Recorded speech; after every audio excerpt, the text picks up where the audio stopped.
A massive radioactive leak from a nuclear plant that they are just now hearing about, even though it was first detected months ago.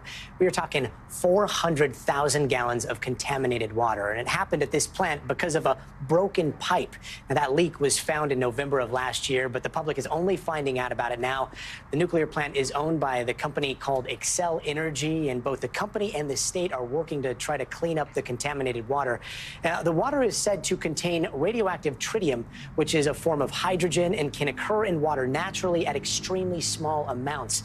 But per EPA regulations, 20,000 units of tritium can be in drinking water per liter, but the water right now at the plant is in the millions.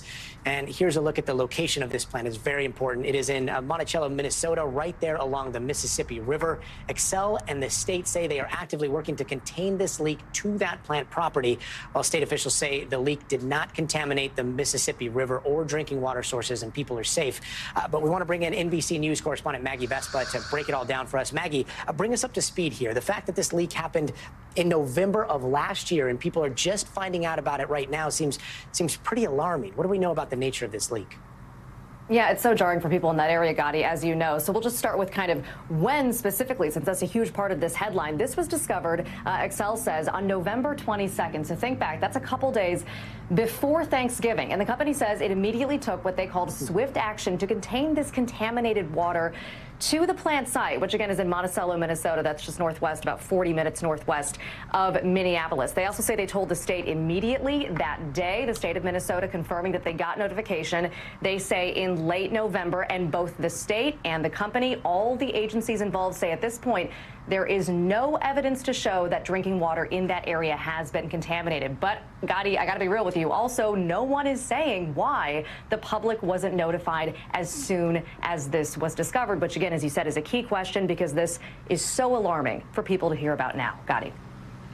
And Maggie, we know that the leak has been stopped, or that's what they're saying, and authorities are telling people not to worry because there is no danger. But the cleanup is still happening, right? How contaminated are we talking? We were just showing that video from the helicopter there. You can see that the plant is very big. The town of Monticello seems to be a little ways off, but the plant seems to be right there on the river. Right, right.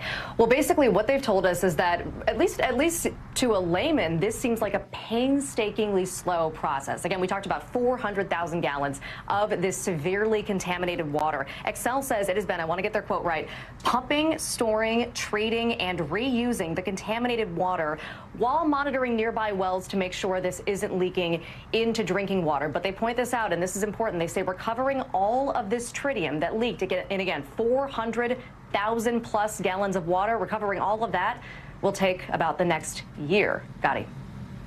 Wow. And one more question. The plant, I know, is pretty old. It was built in the 1970s, 1971. Is that a concern here?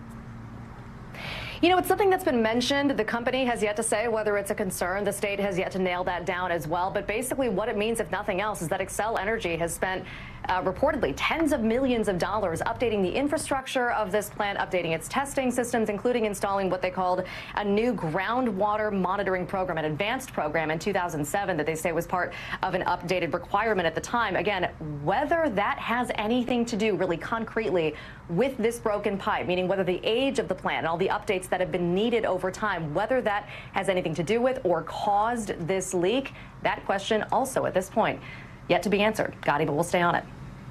Wow. And just to recap, a radioactive cleanup that could take a year. Maggie, thanks so much.